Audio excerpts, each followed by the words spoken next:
नमस्ते बच्चों। आज हम हमारे 12वीं कक्षा के पाठ्यक्रम में से एक कहानी देखने जा रहे हैं। कहानी का नाम है आदर्श बदला। सुदर्शन लिखित यह कहानी है। पहले हम लेखक सुदर्शन जी का परिचय देखेंगे। लेखक परिचय। सुदर्शन जी का जन्म 29 मई 1895 को सियालकोट में हुआ। आपका वास्तविक नाम बद्रीनाथ है। आपने प्रेमचंद की लेखन परंपरा को आगे बढ़ाया है। हम सबको मालूम है, हिंदी साहित्य के साहित्य रत्न उपन्यासकार प्रेमचंद, हम सभी जानते हैं उनको। उनकी परंपरा को सुदर्शन जी ने आगे बढ़ाया है। साहित्य को लेकर अपना दृष्टिकोण सुधारवादी रहा। आपकी रचनाएं आदर्शोन्मुख यथार्थवाद के रेखांकित करती है। साहित्य सृजन के अतिरिक्त आपने हिंदी फिल्मों की पटकथाएं और गीत भी लिखे हैं। हार की जीत आपकी प्रथम कहानी है और हिंदी साहित्य में विशिष्ट स्थान रखती है। आपकी कहानियों की भाषा सरल, पात्रानुकूल तथा प्रभाव उत्पादक है। आपकी कहानियाँ घटना प्रधान है। रचनाओं में प्रयुक्त मुहावरे आपकी साहित्यिक भाषा को जीवितता और कथ्य को प्रखरता प्रदान करते हैं। आपका निधन 9 मार्च 1967 में हुआ। प्रमुख कृतियाँ पुष्पलता, सुदर्शन सुधा, तीर्थयात्रा, पनघट यह आपका कहानी संग्रह है। सिकंदर, भाग्यचक्र यह आपका नाटक है। भागवती यह आपका उपन्यास है। अनरसी मैजिस्ट्रेट यह प्रहसन है आदि। विधा परिचय। कहानी भारतीय साहित्य की प्राचीन विधा है। कहानी जीवन का मार्गदर्शन तत्व है या मार्गदर्शन करती है जीवन को। जीवन के प्रसंगों को उद्घाटित करती है, मन को बहलाती है।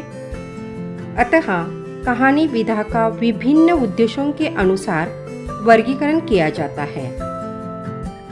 सरल सीधी भाषा, मुहावरों का सटीक प्रयोग, प्रवाहमान शैली कहानी को प्रभाव उत्पादकता को वृद्धिंगत कराती है। पाठ परिचय। प्रस्तुत पाठ में लेखक ने बदला शब्दों को अलग ढंग से व्याख्यायित करने का प्रयास किया है। यदि वह बदला किसी के मन में उत्पन्न हिंसा को समाप्त कर उसे जीवन का सम्मान करने की सीख देता है तो वह आदर्श बदला कहलाता है। बचपन में बैजू अपने पिता को भजन गाने के कारण तानसेन के क्रूरता का शिकार होता हुआ देखता है, परंतु वही बैजू तानसेन को संगीत प्रतियोगिता में पराजित कर उसे जीवन दान देता है और संगीत का सच्चा साधक सिद्ध होता है। कलाकार को अपनी कला पर अहंकार नहीं करना चाहिए। कला का सम्मान करना कलाकार का परम कर्तव्य होता है। बच्चों, यहाँ पर कुछ या कहानी में नए शब्द हैं। उन शब्दों को हम देखते हैं। सुमर यानी स्मरण करना, प्रतिकार यानी बदला, खड़ाऊ यानी लकड़ी की बनी खूंटीदार पादुका या जूते,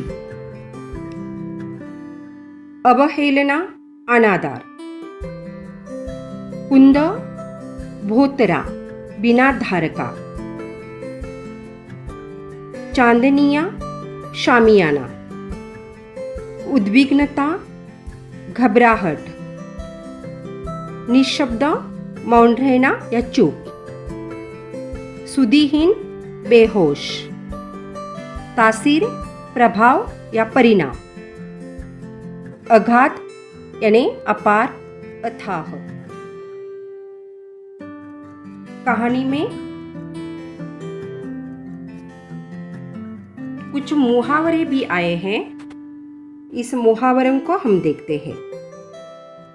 तूती बोलना, अधिक प्रभाव होना, बिलक बिलक कर रोना, विलाप करना, जोर जोर से रोना, आहे भरना, वाह वाह करना, प्रशंसा करना, समा बांधना, रंग जमाना या वातावरण की निर्मित करना या वातावरण निर्माण होना, लहू सूखना, भयभीत होना, ब्रह्मानंद में लीन होना, अलौकिक आनंद का अनुभव करना, कंठ भर आना, भावुक हो जाना, जान बख्शना, जीवन दान देना।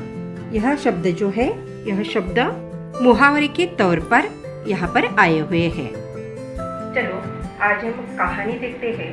कहानी का नाम है आदर्श बदला। आदर्श यह शब्द सुनते ही आप थोड़े गड़बड़ा कर गए हैं। बदला, ये तो नाम हमने सुना है या ये शब्द सुना है, या बदले की भावना मनुष्य के मन में होती है। किसी ने एक थप्पड़ लगाए तो दूसरी थप्पड़ हम लगाते हैं, किसी ने खून किया तो किसी का खून लोग करते हैं। यह हो गई बदले की भावना। लेकिन आज की जो कहानी है थोड़े हटकी है और नाम ही है आदर्श बदला। कहानी को हम शुरुआत करते हैं। सुदर्शन लिखित कहानी है।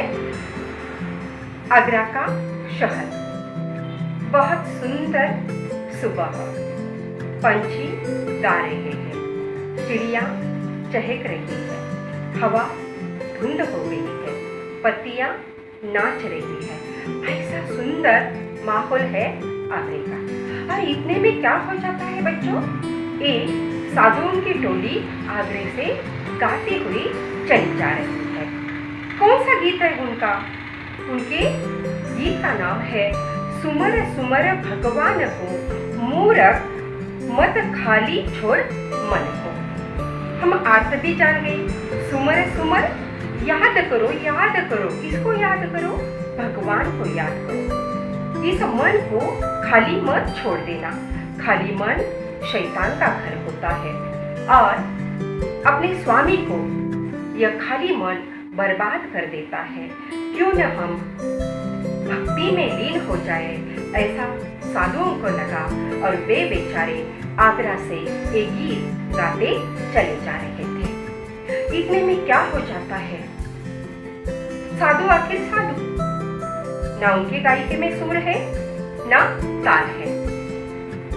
कोई ऊंची आवाज में गा रहा है, कोई सिर को ओट हिला रहे हैं और उन मंडली में जो साधु की झुंड है, मंडली है, उनमें एक छोटा बालक है जो 10 साल का है।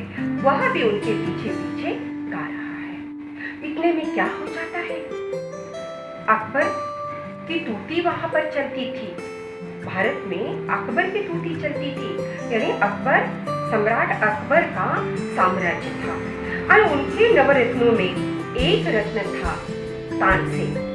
हम सभी को मालूम है, गान विद्या में, गायकी में उनका नाम लिया जाता था और अकबर के लिए वह बहुत ही प्रिय था। नवरत्नों में से था वो। और उनका एक नियम था, उनका जैसा कोई गा नहीं सकता, उसे मृत्यु दंड मिलेगी। वो बेचारे साधु गा रहे थे, गाते जा रहे थे, गाते जा रहे थे और एक खबर तानसेन को लगी। तानसेन के सिपाही दौड़ते दौड़ते दौड़ते आए और उन साधुओं को गिरफ्तार कर दिया और वे दरबार में उनको पेश किया गया। मुकदमा चला। साधु बेचारे जो तानसेन से पूछे गए प्रश्नों के उत्तर नहीं दे पाए। जब भी तानसेन प्रश्न पूछता था, साधु उन्हें ताकते रहते थे। आखिर मुकदमा में साधु बेचारे हार गए। अकबर ने कहा, अब आपको तानसेन के दया पर छोड़ दिया गया। तानसेन बहुत क्रूर था। उसने क्या किया, साधु अज्ञानी थे। अज्ञान भी तो अपराध है। और दया निर्बल। तानसेन ने उन सभी साधुओं को मृत्यु दंड की सजा सुनाई। सिर्फ जो 10 साल का बच्चा था उसे छोड़कर उसे बख्श दिया गया और सभी को मृत्यु या फांसी दी गई, मृत्यु दंड दिया गया। बच्चा आखिर बच्चा सिर्फ 10 साल का ही था। वह रोता रोता रोता जंगल की ओर गया, अपनी कुटिया में गया। बहुत दुखी हो गया था, त्रस्त हो गया था। वह बार बार पुकार रहा था, बाबा तुम कहाँ हो, बाबा तुम कहाँ हो। अब मुझे कौन कहानी सुनाएगा, मैं बर्बाद हो गया। आप तो कहते थे चप्पे चप्पे पर दिक्कतें हैं, अड़चनियां हैं। आप मुझे कौन संभलेगा। मेरा पूरा जीवन बर्बाद हो गया। वह बहुत रोता रहा, रोता रहा, रोता रहा। इतने में क्या हो जाता है बच्चों, मालूम है तुम्हें? बाबा हरिदास जप करते करते, राम नाम का जप करते करते वे खड़ाऊ पहने, खड़ाऊ यानी लाकड़ी जूती, लकड़ी से बनी होती है वो, साधु संत उसे पहनते हैं। वे माला का जप करते करते या हरिनाम का जप करते करते कुटिया में आ जाते हैं। देखते तो बच्चा बहुत रो रहा है, बहुत रो रहा है, आहें भर रहा है। नियति ने उनका बाबा जो छीना था वह त्रस्त हो रहा था, दुखी हो गया था। आधी रात तक बेचारा रोता रहा। जब बाबा हरिदास को देखता है तो और ही और रोता है, रोता ही जाता है। बाबा उसे कहते हैं, शांत रहो बच्चे, शांत रहो, शांति शांति शांति। लेकिन वो और जोर से रो रहा था। वह कहता है, महाराज मुझ पर अन्याय हो गया। तानसेन ने मेरे बाबा को मार डाला। अब कैसी शांति। फिर भी बाबा कहते हैं, शांति रखो, शांति रखो, शांति रखो। बच्चा कहता है, अब मैं कैसे शांत रहूं। इस आगरे ने, इस तानसेन ने मेरा बाबा जो मुझसे छीन लिया गया। वह रोता रहा, रोता रहा, रोता रहा। हरिदास जी उसे गले लगाते हैं और उसे कहते हैं, मत रो बच्चे, मैं तुम्हें एक ऐसा हथियार दूंगा जिससे तुम तानसेन का बदला ले सकते हो। बच्चा खुश हो गया। अब हथियार जो मिलने वाला था, लेकिन बाबा हरिदास उसे कहते हैं, हथियार तो मैं तुम्हें दूंगा, लेकिन इसके लिए तुम्हें 12 साल तक तपश्चर्या करनी पड़ेगी। बच्चा कह देता है, 12 साल तक क्या, मैं 12 जन्म तक तपश्चर्या करने के लिए तैयार हूँ। और बड़ी लगन से वह मेहनत करता है। बाबा हरिदास जी भी उन्हें बहुत सारी खूबियाँ उसे सिखाते हैं। बच्चा लगन से सब खूबियाँ आत्मसात करता है और एक दिन वह बड़ा गायक बन जाता है। वो गाता था मानो पत्थर पिघल जाते थे, समा बंदी रहती थी। पशु पंछी उन मंत्र मुग्ध होकर उनके पास बैठते थे। लोग मंत्र मुग्ध होते थे। इतना वह गायकी से परिचित हो गया था, मानो एक तपता सूर्य उनके मुख से जैसे किरणें, तेजस्वी किरणें निकल रही है, ऐसा वह साधु बैजू बावरा बन गया। एक दिन हंसकर बाबा हरदास जी उसे कहते हैं, बस मैंने तुम्हें सब कुछ दे दिया, मेरे पास जो था वह सब तुम्हें दे दिया, अब तुम पूर्ण गंधर्व बन चुके हो। अब मेरे पास देने के लिए कुछ भी नहीं बाकी रहा। वह कृतज्ञ हो जाता है और उनके चरण स्पर्श कर देता है। लेकिन तुम्हें वो कहता है, बाबा आपके जो उपकार है, आपने जो विद्या दी है, मैं उसे जन्म जन्म तक नहीं भूलूंगा। आपके जो उपकार है उसे मैं मरते दम तक नहीं भूलूंगा। लेकिन बाबा हरदास जी उसे और कहते हैं, बेटा मैं तुम्हारे मुंह से और कुछ सुनना चाहता हूँ। वह कहता है, क्या सुनना चाहते हो? तुम्हें आज एक प्रतिज्ञा लेनी है। वो कहता है, चलो प्रतिज्ञा तो लेनी है अपने गुरु से, मैं प्रतिज्ञा लेने के लिए तैयार हूँ। बाबा हरदास जी कहते हैं, ये जो मैंने तुम्हें हथियार दिया है या विद्या दी है, इस विद्या का, इस गान विद्या का गलत इस्तेमाल तुम नहीं करोगे। शब्द सुनते ही बैजू कांप उठा, उसका लहू सूख गया, उसने ओठ दबाई, दांत पीसे, मुट्ठियां बंद कर दी। इतना क्रोध उसे आ गया। प्रतिहिंसा की छुरी तो हाथ में आ गई, लेकिन वह बदला लेने से पहले ही कुंद हो गई। कुंद होना यानी उसकी जो धार है वह नष्ट हो जाना। बिना धार वाला चाकू किस काम का बेटो? लेकिन वह अपमान का घूंट पीता है और अपने गुरु की बात मानता है। आखिर गुरु गुरु होते हैं, शिष्य शिष्य होता है। गुरु से विवाद नहीं किया जाता, यह हमारी भारतीय परंपरा है। एक दिन क्या हो जाता है, एक साधु आगरा से गाते हुए चला जाता है।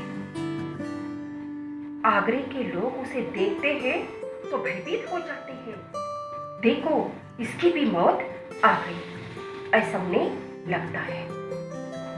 कुछ लोग उसे कहने के लिए जाते हैं कि ए साधु तुम यहाँ पर मत गाओ, लेकिन ये कहने से पहले उनके गायकी से, उनके स्वर से वे इतने मंत्र मुग्ध हो जाते हैं कि उसके पीछे पीछे पीछे मंत्र मुग्ध होकर चले जाते हैं।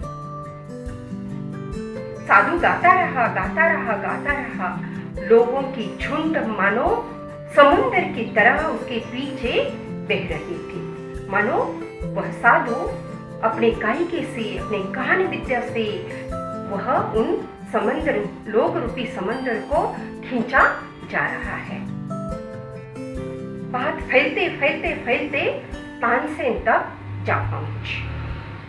तानसेन के सिपाही दौड़ते दौड़ते उसे हथकड़ियां लगाने के लिए आ जाते हैं, लेकिन उस साधु का जो मुख है, तेजस्वी मुख देखकर, उनकी स्वर देखकर वे भी भूल जाते हैं कि वे उन्हें गिरफ्तार करने आए हैं।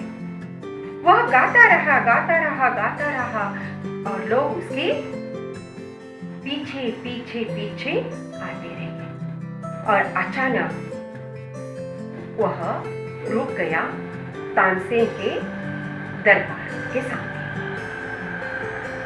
लोग बिखर गए, कांपने लगे, भयभीत हो गए। अब क्या होगा? तानसेन दरबार से बाहर आ जाता है और उसे कहता है, अरे तुम्हारे सिर पर मौत सवारी है, मरने की जल्दी है तुम्हें? मैं तानसेन हूं, मेरे पास दया नहीं है, मेरी आंखें तरसती है दूसरों की मौत देखने से। दूसरों की मौत देखकर मैं खुश हो जाता हूं। बैजू बावरा मुस्कुराता है और वह कहता है, मैं भी मंत्रमुग्ध हो जाता हूँ दूसरों को खुश करने के लिए। मैं मौत से नहीं डरता, मैं हर वक्त मरने के लिए तैयार हूँ। अच्छा, बैजू कहता है, मैं आपसे एक बात करना चाहता हूँ। मैं आपसे गान विद्या की चर्चा करना चाहता हूँ। मेरे साथ। तुम्हें पता है यहाँ के नियम बड़े सख्त हैं, यानी सख्त यानी बहुत ही कठिन। नियम बहुत सख्त है।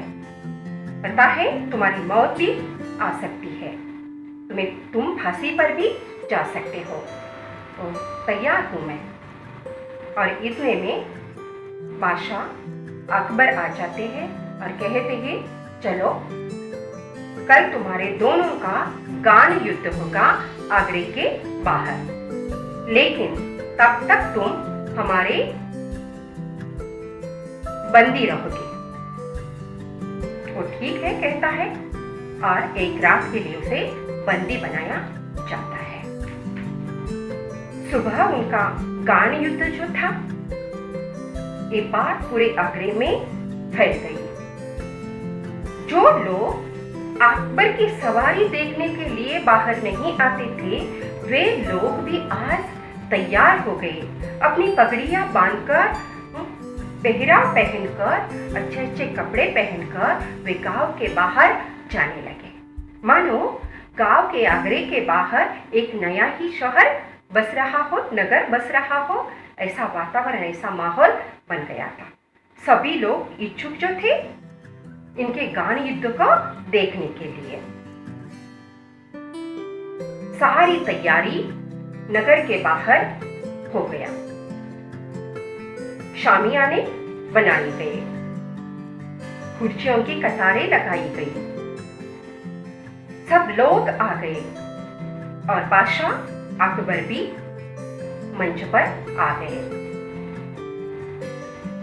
तानसेन अकबर के बाजू में बैठा था, बैजू बावरा फर्श पर बैठा था। तानसेन ने उसे कुछ सवाल पूछे, बैजू ने उचित उत्तर दिए। लोग वाह-वाह करने लगे, जय हो जय हो जय हो, बलिहारी हो जाऊं, बलिहारी हो जाऊं। तानसेन ने आज तक अनाड़ी जो देखे थे, आज ये तो गायक का वस्ताद जो था। प्रश्न पूछने के बाद उसे अपनी गान विद्या दिखाने के लिए अकबर ने आदेश दिया। उन्होंने सिर पर अपना सितार निकाला और हाथ फेरा, छेड़ा उसे, तो लोग मंत्रमुग्ध हो गए। लोग ही नहीं, आजू बाजू के पशु पंछी भी मंत्रमुग्ध हो गए। इतने में क्या हो जाता है, हरिण दौड़ते दौड़ते जंगल से उनके पास आकर बैठ जाते हैं। बैजू ने अपने गले की फूलमाला उतारी और उस हरिण को पहना। हरिणियां मंत्रमुग्ध से जाग गई और छलांग लगाकर फिर जंगल में भाग गई। बैजू बोला, तानसेन अब तुम्हारी बारी, चलो मेरी फूलमाला वापस मुझे मिलवा दो। तानसेन भी बड़ा उस्ताद था, वह भी नवरत्नों में से एक रत्न था। वह क्यों पीछे हटे, वह भी तैयार हो गया। उसने गाने को शुरुआत की। आज तक उसने ऐसा गाया नहीं था, ऐसा गाना उन्होंने गाया। पसीने से लथपथ हो गया, लेकिन हिरन नहीं आई। अब वो कहता है, कोई हकलाकर वो बोलता है, नहीं नहीं, तुम्हारे तासीर से हरी नहीं आई थी, वह तो इत्तेफाक से आई थी। इतनी ही तुम्हारी गायकी में दम है तो चलो फिर से उस हरिण को बुलवाओ। बैजू कहता है ठीक है। बैजू ने फिर से गाने को शुरुआत की और इतने में क्या हो जाता है, फिर से वह माला पहनी हुई हरिणी और सभी पशु पंछी मंत्रमुग्ध होकर बैठ गए। बैजू ने माला निकाली और सब निकाल बादशाह के सामने था। तानसेन जो प्रिय था, लेकिन बादशाह अकबर सहिष्णु है, इन्हें सब लोग जानते हैं। उन्होंने न्याय दिया, चलो बैजू जीत गया, तानसेन हार गया। अब तानसेन को मैं बैजू के हवाले सौंप देता हूं। बैजू दयालु था, उन्होंने अपने गुरु से वचन जो दिया था, वह कहता है, बैजू को कहता है तानसेन, मुझे बचाओ, मुझे माफ करो, पैरों में गिड़गिड़ाता है, क्षमा की याचना करता है। इतने में बैजू बोलता है, ठहरो, मैं तुम्हें मृत्युदंड की सजा नहीं सुनवाऊंगा, तुम्हारे प्राण नहीं लूंगा, बस तुमने जो इस आगरे में जो सख्त नियम बनाया है उस नियम को हटा दो। इतने में अकबर कहता है, आज से अभी से इस नियम को हटवाया गया। बैजू कहता है, तानसेन, एक बार तुमने मुझे बख्श दिया था, मेरी सजा माफ की थी, मुझे जीवित रखा था, मैं भी तुम्हें माफ करता हूं और तुम्हें सजा नहीं दूंगा, तुम्हें मृत्युदंड नहीं दूंगा। याद करो बारहसाल पुरानी घटना, जो साधुओं के मंडली में एक जो बच्चा था, वही मैं हूँ बैजू बावरा, जिसकी जान तुमने बख्श दी थी, मैं भी तुम्हें बख्श देता हूँ। बैजू को तानसेन को धुंधला सा उस घटना की याद आती है और अपने किए पर वह पश्चाताप से होता है। बच्चों, ये हो गई आदर्श कहानी। जिसके पास कला है उस कला का घमंड नहीं करना चाहिए, कला का आदर करना चाहिए। और यही सीख इस कहानी के माध्यम से हमने देखी है, आदर्श बदला इस कहानी के द्वारा। धन्यवाद।